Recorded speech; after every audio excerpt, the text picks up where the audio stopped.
Hi, my name is Sage, and this week, I put up a poll on my YouTube channel, and this week, y'all said you wanted me to make something silly out of clay, so I came up with an idea. And that idea was the Pancake Monster. And this is just a rough draft, because it takes on a life of its own as I'm crafting. And speaking of rough, my cat, Atti, decided to add some pizzazz to this draft. And that's why it looks like this.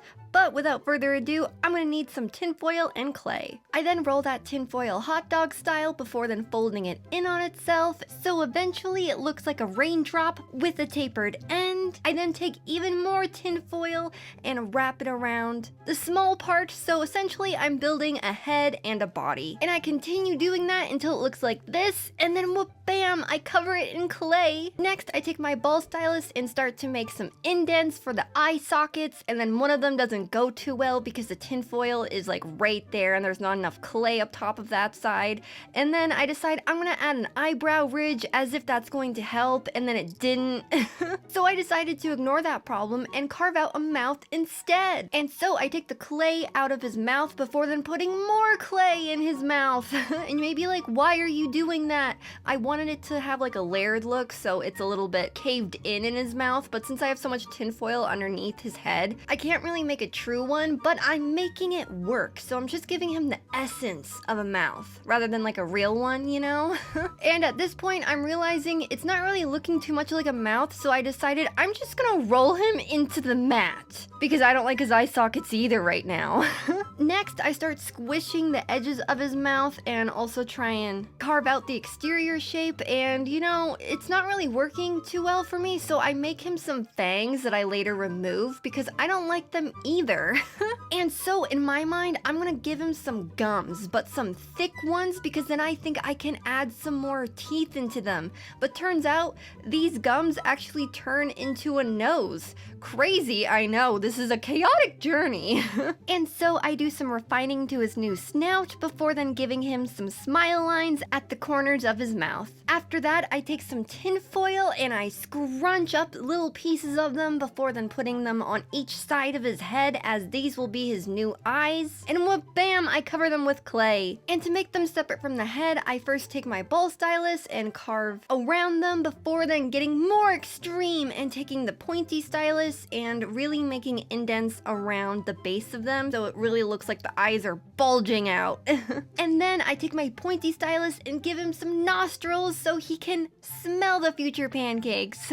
I also recarve his smile in because I just think it needed to be touched up before then moving on to making his feet. So I take some more tinfoil and I fold it before then twisting it at the end to make it a tapered end, and I do that twice. I then hold them up to one another to make sure that they are relatively the same size before then putting them on each side of his body, and whoop bam, I cover them with clay. So now that he has his feet on, I take my ball stylus and run it up and down his body and feet to give him more of a textured look, but don't get attached to it because I then decide I'm gonna give him some arms, and when I add them, all this work gets squished out. And so I begin to embark on my journey of giving him some arms, so I take some wire and then I take some smaller wire and wrap it around the thicker wire, before then adding some clay up top of these arms and then attaching them. But one of them is a little bit too long, so I cut it, and the little piece that I look like I discard will be important later. And when I start to attach them, I realize I actually really hate them. He was gonna be long-armed Larry, and now he's not. He's gonna have no arms. I ripped them off, and I think I'm gonna discard both of them, but plot twist, something happens later. And remember that piece I discarded because I cut it off? I put it on his head. Ooh, I don't know at this point if I'm giving him a hat or like a horn or like an antenna because he's a monster. He can do whatever he wants to. And so once I'm done building up his hat horn thing, I decide, you know what? It's now time to make some pancakes after that disaster with the arms. And so I get some tinfoil and fold it up into a relatively square shape, as this will be the pancake platter before then adding some clay up top of it. And I take my rolling pin and roll it on. After that, I clean up the edges and make sure that they are relatively the same thickness before then rolling a little ball of clay and pressing it into the mat with my thumb, as this will be the first pancake. But really, I made the second pancake first because when I make this next one, I make it bigger, so I put this one on the bottom and stack the other one on top before then making the last one. And once that is done, I take a small piece of clay and put it on top for a buttery topping. And remember those arms I made? I take one and make it into a tail instead so he can hold his pancakes with his tail. I was originally gonna put the pancakes on his hat horn, but decided that his hat horn can prop up his tail instead, so everything works out. And so I begin blending the body to the tail and also making some more ridges with my ball stylus before then realizing his tail looks a little thick in some areas, so I tear some clay off of it, and again, those ridges that I make disappear because I'm just messing around with everything. And this is where I realized that he is not stable anymore because the tail is on his back. And so I add some clay to his belly because obviously he's the Pancake Monster. He's gonna be a little rotund, and we love that for him. He is adorable. I then check to see if he can balance with the pancakes on his head, and he can, so yay! And for the third and final time, I am adding in all the textured ridges all over his body and his little feet. And once that's done, I then go back to the pancakes and I mess around with the platter a little bit more and make it thicker and just a little bit more straight edged. At least that's what I was trying to do. Is it perfect? No, but it could be a warped platter because it's gonna be wood. But it's clay, but it's gonna be painted to make it look like it's wood. And here I take the small wire to make some plate handles, and so I cut a piece off and bend it so now it looks like a giant staple, and I end up having to cut the ends numerous times because that piece of tinfoil in the middle isn't directly in the center and the wire keeps hitting it, so it takes a few cuts and placements, but eventually I get it, and whoop bam, I make a second one. So now that the pancake platter is all done and the pancakes are done and the Pancake Monster is also done, I whoop bam put them in the oven and they are now ready to be painted. And I start by painting him a light green color because I just really like this color and I really like green and I just wanted him to really give monster vibes. So I start off with that, and this is just the first of many layers of green that I'm gonna do, so it's okay that it looks a little wonky. But now I'm gonna be painting his snout, and I decide to go with a light purple color because they are both pastels, and I like purple. And I also paint his hat horn this color as well, and I still don't know which it is. All that I know is that it's gonna be purple.